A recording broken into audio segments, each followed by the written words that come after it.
Mga kabayan at mga kabalin ko, magandang tanghali. Kabalin, mayap gat panapon. Honestly, ngayon, hindi ko maano kung masabi talaga kung ano yung nararamdaman ko. No? Hindi ko akalain na after 30 years, ibabalik ako dito. Ito yung lugar na kung saan ako simula as platoon leader in 1995 doon sa Sultan Sabarongis. At nagkataon nung 2017, ano rin ako, naging battalion commander in the same place. And now, 2025, 30 years after, brigade commander.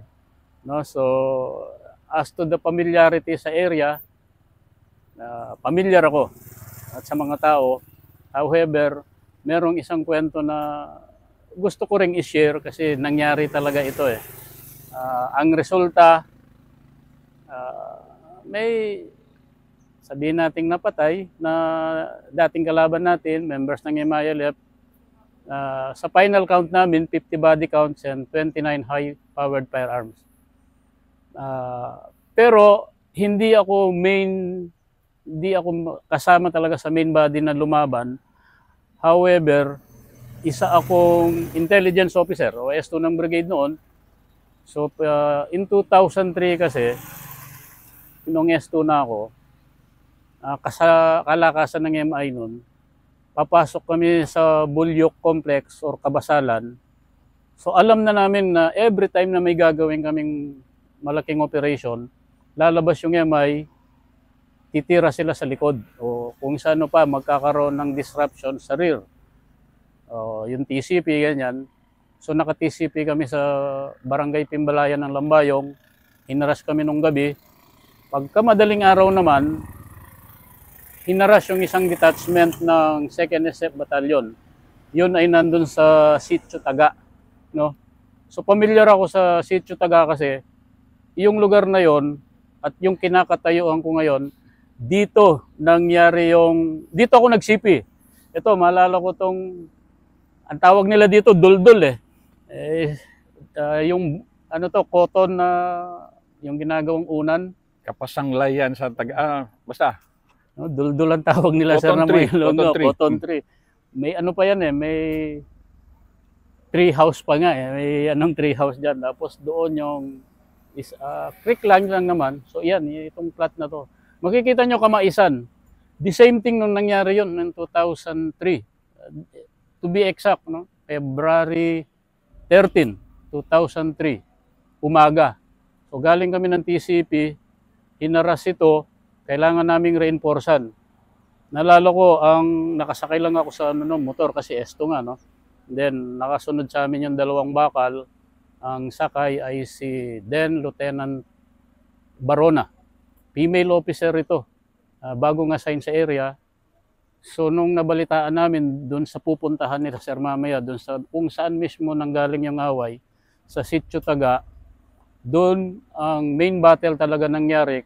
Pumasok kami sa Sitio Taga, dala ko yung dalawang bakal to reinforce and to go after the fleeing enemy forces. No, unfortunately, pagpasok namin, marami talaga sila. Hindi ko na ikukwento kung anong nangyari, basta nagkapukpukan, may na-recover kaming baril.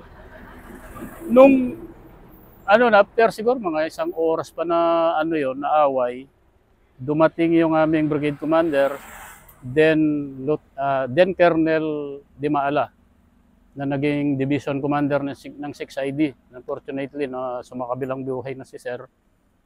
Pumasok sila, tapos kasabay nila yung dalawang MG na lumilipad na sa taas.